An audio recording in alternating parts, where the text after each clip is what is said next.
Citas de recuerdo. Todo el mundo habla del microbioma. El microbioma, ¿saben lo que es? Es el conjunto o la comunidad de microorganismos que viven en nuestras superficies, ¿no? En el caso del microbioma intestinal, es una comunidad de bacterias, de hongos, de arqueas, protozoos, virus, etcétera, que viven y colonizan y viven en una relación simbiótica entre ellos y con nosotros, ¿vale? Entonces, hay varios filum, pero los más frecuentes son los bacteroides y los formicutes, ¿vale? Entonces, más o menos ellos representan el 70-90% del total de bacterias.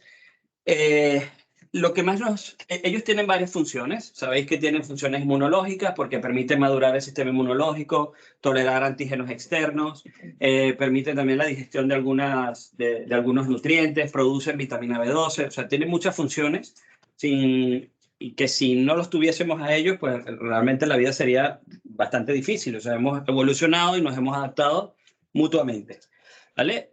Pero desde el punto de vista del Clostridium, lo que más importa es que las bacterias de nuestra flora intestinal, las bacterias saludables, lo que hacen es una competencia ecológica. Es decir, ellos ocupan un nicho ecológico y si ellas desaparecen, pues el Clostridium aparece como un oportunista. Probablemente todos nosotros, o la gran mayoría, tenemos algo de Clostridium difficile en nuestro intestino, pero el resto de las bacterias impiden que prolifere de forma exagerada, y ese es el equilibrio que tiene que haber. Si prolifera demasiado porque las otras bacterias desaparecen, que es lo que hacen los antibióticos, pues entonces aparece la colitis, porque es capaz de desarrollar la colitis por Clostridium, que puede ser muy grave. Entonces, el concepto es que el Clostridium difficile es producto de una disbiosis, es decir, de una alteración del microbioma. Y en cierta forma se puede considerar un oportunista, ¿vale? Entonces, algunas definiciones de la colitis como tal. ¿Cuándo es grave? Cuando tiene fiebre más de 38,5, más de 15.000 leucocitos, cuando la creatinina se eleva más del 50% de la basal, y todos los demás casos son leves o moderados, ¿vale? No necesariamente es que esté hospitalizado, es que puede estar hospitalizado, tener una forma leve porque tenga una comorbilidad y tenga otros condicionantes, pero estas son las formas graves por definición y estas deben ingresarse en general porque ambulatoriamente no suelen ir bien, ¿vale? Cuando la colitis es complicada o fulminante, cuando el paciente llega chocado, cuando tiene un hilio paralítico, un megacolon tóxico, hay una perforación intestinal, cuando hay un absceso, cuando hay un deterioro rápido del paciente, ¿vale? Y cuando además cumple algunos criterios de laboratorio como 35.000 glóbulos blancos o que tenga leucopenia o que tenga un aumento del lactato, lo cual implica que tiene una hipoperfusión tersular, shock, etcétera, etcétera, ¿vale?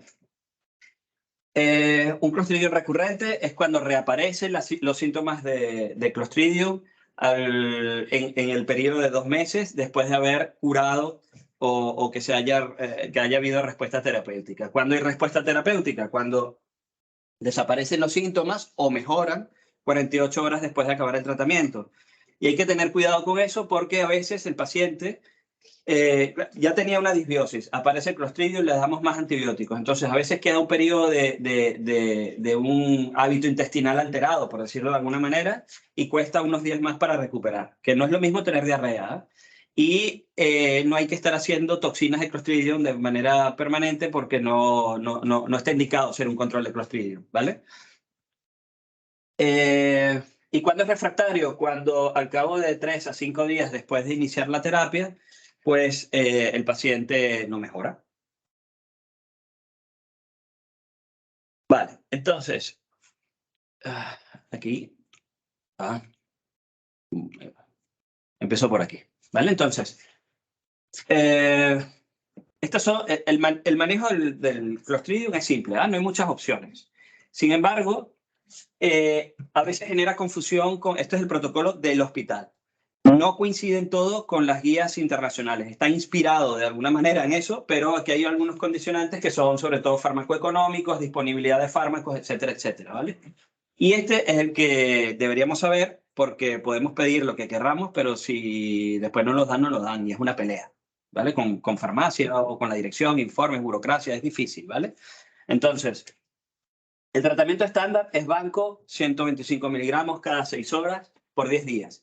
No es necesario poner 250 miligramos ni 500, aunque saben que la dosis es de 125 a 500, pero no va ni en función de la severidad ni nada. 125 es suficiente. Por vía oral. Si recurre la primera vez, ¿vale? Es fidaxomicina. Y ya está aprobado en el protocolo del hospital. Hay que hacer un papelito, pero si cumple ese criterio, normalmente no hay problema, ¿vale? Si tiene más, si ya es la segunda recurrencia o más, pues entonces se pueden hacer varias pautas. Puede haber lo que llamamos el tapering o la vancomicina durante un mes en dosis decrecientes, que esta es la pauta. O se puede, ahora tenemos el Beslotozumab, ¿vale?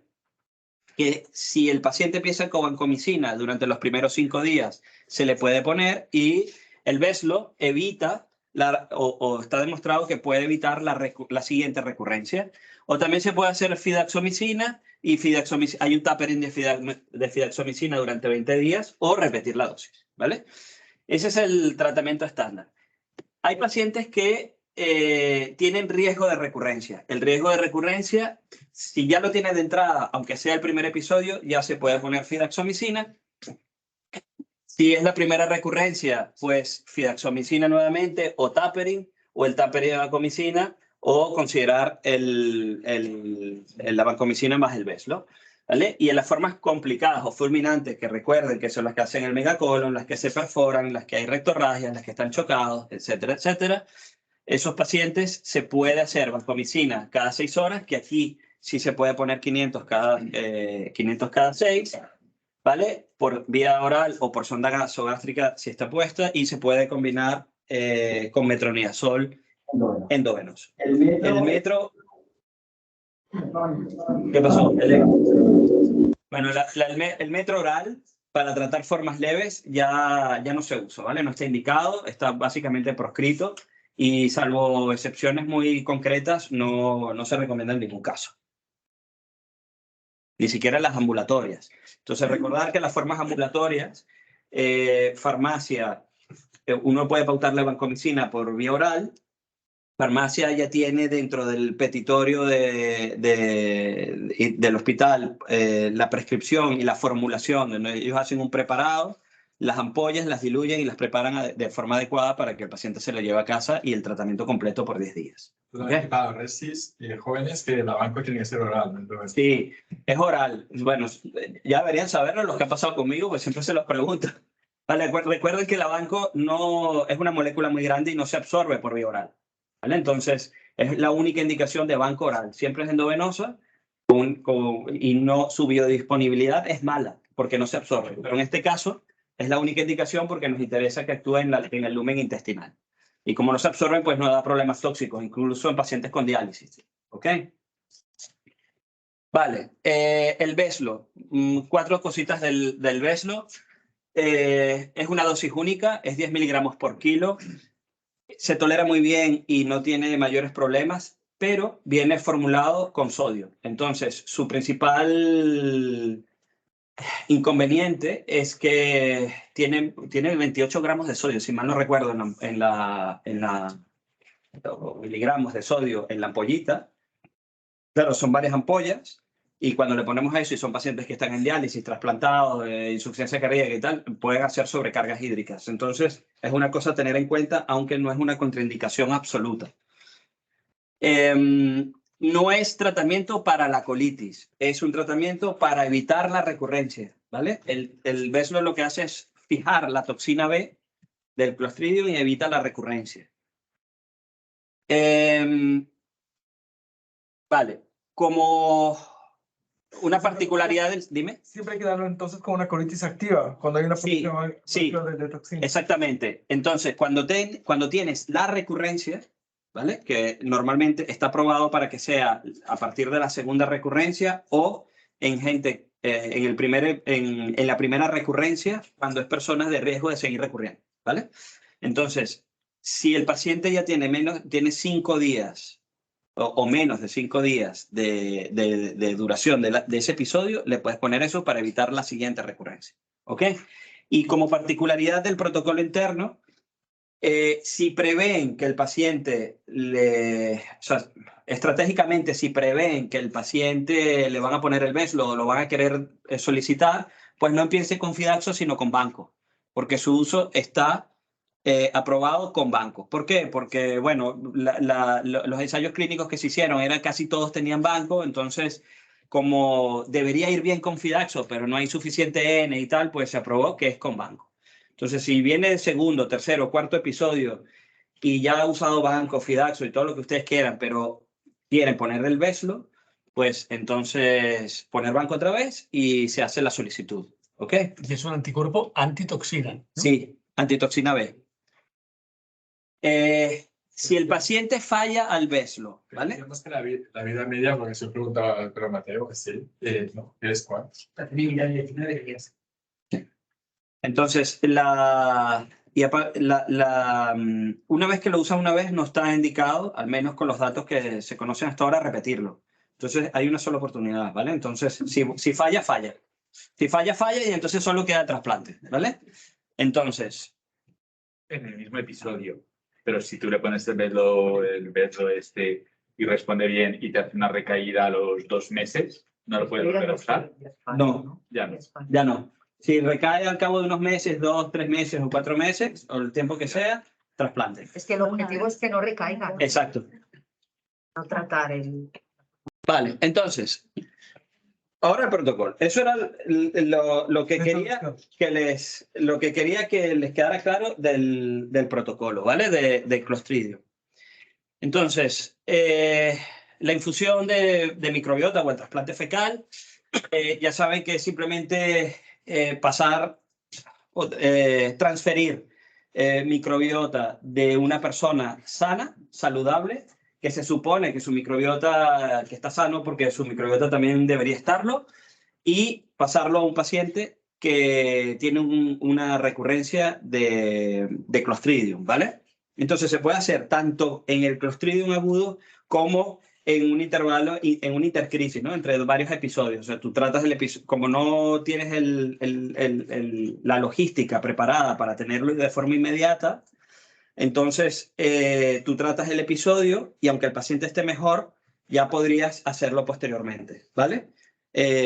Aunque esté asintomático, simplemente para evitar la recurrencia. Entonces, la única indicación que hay aprobada para hacer un trasplante fecal es el Clostridium recurrente. Está aceptado en guías internacionales, está en las guías internacionales de Clostridium, ya está como recomendación, no como algo exótico ni esotérico, que a veces lo dejaban por ahí colar en las guías, y había grupos de estudio de eso, pero ya no. Ahora en la mayor parte de las guías ya sale como recomendación, pero como recomendación ya en casos avanzados que no ha respondido a las otras. Y siempre a partir de la segunda recurrencia en adelante. Entonces, ¿tiene usos potenciales en otras patologías que están relacionadas con disbiosis? Pues sí, hay un Lancet de hace unos años en colitis ulcerosa y demostró que podía ir bien. Sin embargo, ahí ya en enfermedad inflamatoria, en colon irritable y tal, han hecho estudios y la verdad es que la evidencia no ha sido a favor, ¿vale? Hay datos a favor, hay datos en contra y todavía hay mucho por hacer y por investigar en otras patologías. En el hospital solo nos permiten hacerlo en ese escenario. Todas las demás cosas hay que hacer, hay que pasar permisos de farmacia, permisos del comité de ética, ¿vale? Incluso el protocolo, cuando se diseñó, estaba abierto para ensayos y para otras posibilidades y obligaron a limitarlo, ¿ok? Dime. Pero para pedir un trasplante fecal, ¿tenemos que haber utilizado el Veslo antes como prerequisito? No es obligado. No es obligado. Pero ya verán los datos de logísticos, yo lo haría. Porque eso nos da tiempo. Y a lo mejor te ahorras hacer el trasplante. ¿Ok? Entonces, criterios de inclusión. Solo personas mayores de 18 años. Aunque no está contraindicado y técnicamente podría hacerse en la población pediátrica, en el hospital no está establecido de esa manera porque no hay una demanda y tampoco y además no hay digestólogos pediátricos, no hay la parte logística que apoya el circuito no está operativa para pediatría. Entonces, en población pediátrica, en nuestro hospital no se puede, en gestantes y en personas que tienen una expectativa de vida pues muy corta, pues no está contraindicado. En todas las demás condiciones, incluso en neutropénicos o en neutropénicos no inmunosuprimidos, podría hacerse. ¿Ok? Pues el paciente debe firmar un voluntario, el donante debe firmar un voluntario, preferiblemente tienen que ser personas jóvenes, menores de 60 años. El motivo es porque, como todo en el cuerpo, con los años las cosas se van deteriorando. Lo que pasa con la microbiota no se sabe bien. A partir de cierta edad, pues puede haber riesgo de otras enfermedades y otras cosas que pueden influir negativamente en el microbiota y viceversa. ¿Vale? Se prefiere a los familiares consanguíneos o convivientes, ¿vale? Aunque tampoco tampoco es una condición excluyente. Entonces, cuando tenemos el paciente, el candidato, ¿vale? Y le comentamos y le solicitamos, le decimos, mira, vamos a hacer trasplante fecal, hay gente que sufre mucho y normalmente dicen que sí a la primera, ¿vale? Entonces, empiezan a traer familias, entonces hay que descartar una serie de patologías para que el paciente cumpla con los criterios idóneos. Entonces, en primer lugar, todas aquellas personas que tengan antecedentes o exposición o riesgo de haber tenido todo esto, VIH, hepatitis B, todas las ETS, TBC, esquistosomiasis, tripanosomiasis, infecciones sistémicas activas, comportamientos sexuales de riesgo, uso de drogas endovenosas, aunque ya lo hayan dejado, pues esos pacientes que no pueden donar. ¿Vale? Aquí los pongo en una lista, es muy grande. Entonces, riesgo de transmisión de Creutzfeldt-Jakob. Pacientes usuarios de mesoterapia. ¿Por qué? Porque hay transmisión de micobacterias atípicas, MARSAs, otras cosas que vienen implícitas en esas actividades. Bueno, los tatuajes, piercing pendientes, acupuntura. ¿Vale? Hay que descartar, todo eso es por el interrogatorio, pero luego hay que descartar en cribados, parasitosis intestinales. Las personas que hayan viajado a zonas tropicales en los últimos 6 meses tampoco pueden donar porque pueden venir con huéspedes, con un alien adentro, ¿no? Antecedentes de vacunación en los últimos 6 meses. Trabajadores de la salud no pueden, ¿vale? Ni trabajadores de veterinaria por el riesgo de transmisión de microorganismos resistentes. Hay casos descritos de transmisión de coliblea y de muerte, ¿vale? En el contexto de esto. Entonces, hace 3 o 4 años hubo 2 casos y la FDA sacó un warning con eso. Entonces, desde entonces hay que cribar también la multiresistencia. Bueno, aquí ya veis los que trabajan en residencias, etcétera, ¿vale? Trastornos gastrointestinales, metabólicos y neurológicos. ¿Por qué? Porque muchas de estas enfermedades se han asociado en cierta manera dentro de los mecanismos fisiopatológicos que las producen con disbiosis. Entonces, por ejemplo, el intestino irritable, el estreñimiento crónico funcional, la celiaquía, todas las intolerancias a carbohidratos de cadena corta, los trastornos autoinmunes sistémicos, las personas que han tenido cáncer de vías digestivas, la poliposis intestinal, pacientes que hayan tenido por cualquier motivo diarrea o hematoquesia, pacientes con trastornos neurodegenerativos y psiquiátricos, incluyendo la esquizofrenia, el trastorno bipolar y estas enfermedades, pues no pueden donar. Si son obesos, tampoco. Si son diabéticos, tampoco. Si tienen antecedentes de primera línea de cáncer, tampoco. Fármacos que pueden interferir con la composición. Los inhibidores de bomba de protones los toman todos hasta las personas menos de 20 años para proteger. ¿Vale? No, por si acaso, me tomo un ibuprofeno, omeprazol para adentro. Pues no se puede. Obviamente los que están con quimios, radios, ¿vale? Entonces, ¿qué hace esto? Que nos quedamos sin candidatos suficientes. Y entonces, en la sangre, más de lo mismo, mirar. Y en las heces, pues hay que hacer un cribado de parásitos, bacterias, multiresistencias, etcétera, etcétera. ¿Vale? Entonces,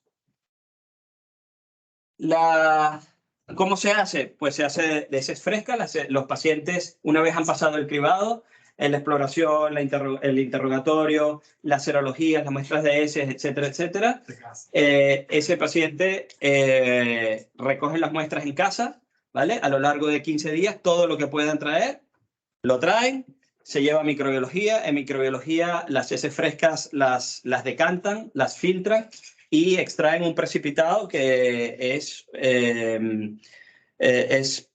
un jugo de bacterias, ¿vale? Por decirlo así, es un concentrado de bacterias donde hay millones de bacterias y eso se congela a -80, ¿vale? Luego, a la hora del trasplante, pues uno lo coordina con digestología, se pide una colonoscopia y una media hora antes se descongela en baño de María y luego se diluye en solución 0,9 y se hace una colonoscopia. Y en el ciego se deposita y luego se retira instilando la dilución de bacterias. Y se acabó el trasplante, ¿vale? Eso es todo el procedimiento. Un episodio, una colonoscopia ambulatoria y se va a su casa. Entonces, ya la evidencia demuestra que eso cura el Clostridium en más del 90% de los casos. Es efectivo. Se puede hacer con heces congeladas, se puede hacer por sonda nasogástrica, se puede hacer por nasoyeyunal, se puede hacer por una PEC, se puede hacer vía sigmoidoscopia, pero es menos eficiente que hacerlo por una colonoscopia y esa es la vía que utilizamos preferentemente en el hospital. Hay que darle antibióticos al receptor previamente para intentar descolonizar al máximo de Clostridium que puede haber, y ahí sí se puede usar metronidazol o se puede usar vancomicina oral. Nosotros usamos banco aquí oral en el hospital. Se interrumpe 48 horas antes para que no haya vancomicina o antibiótico en el lumen intestinal y no mate las bacterias nuevas. Se prepara como una colonoscopia normal el día antes, se hace la colonoscopia y ya está. Entonces, ¿cómo se mide la eficacia? Clínicamente lo llamamos por teléfono o lo hacemos venir, cómo se siente, etcétera, etcétera. A las 8 semanas, si no hay síntomas, ya está, curado, ¿vale? Y no hay que repetir estudios de Clostridium. 4 pinceladas respecto a la seguridad. Es más seguro hacerlo por vía inferior que por vía superior. La vía superior, por sondas nasogástricas, etcétera, tiene el riesgo de broncoaspiración. A veces da más síntomas, da sensación de plenitud, náuseas, puede vomitar, puede broncoaspirar, y recordemos que generalmente son pacientes frágiles. Entonces son más proclives todavía, ¿vale? Es raro que ocurra una complicación por la colonoscopia. Las pocas complicaciones que hay suelen ser producto de eso. Rara vez hay bacteremias, puede pasar, y bueno, es lamentable porque tienes que poner antibióticos, pero es raro, ¿vale? Y bueno, básicamente es eso, ¿vale? Entonces, eso es un poco lo que les quería comentar. Entonces, como conclusión, no es tan fácil por la logística. No tenemos un banco de microbiota disponible. Hay que los familiares de los pacientes, por muy motivados que estén, los amigos, etcétera, pues ya ven que es difícil tener un paciente idóneo. O sea, todo el mundo produce heces, pero las heces no son idóneas de todo el mundo. Y el banco, y esto se los dejo caer, o sea, nosotros estuvimos trabajando en una oportunidad antes del COVID, colaborando con Girona para montar un banco de microbiota. Ese proyecto se cayó gracias al COVID, pero ahora ya se ha aprobado y están en toda la parte burocrática y en principio va a estar funcional en un banco que montaron los de Belviche en colaboración con el Clinic. Se supone que ese banco de Cataluña, de FEMTA, va a estar disponible para muestras clínicas, ¿vale? Entonces, si tenemos un caso, pues igual se puede pedir a través de ellos, pero todavía no está operativo y tendré una reunión con ellos el mes que viene y tal, y bueno, si es fácil, pues a lo mejor privaremos nosotros, y si no conseguimos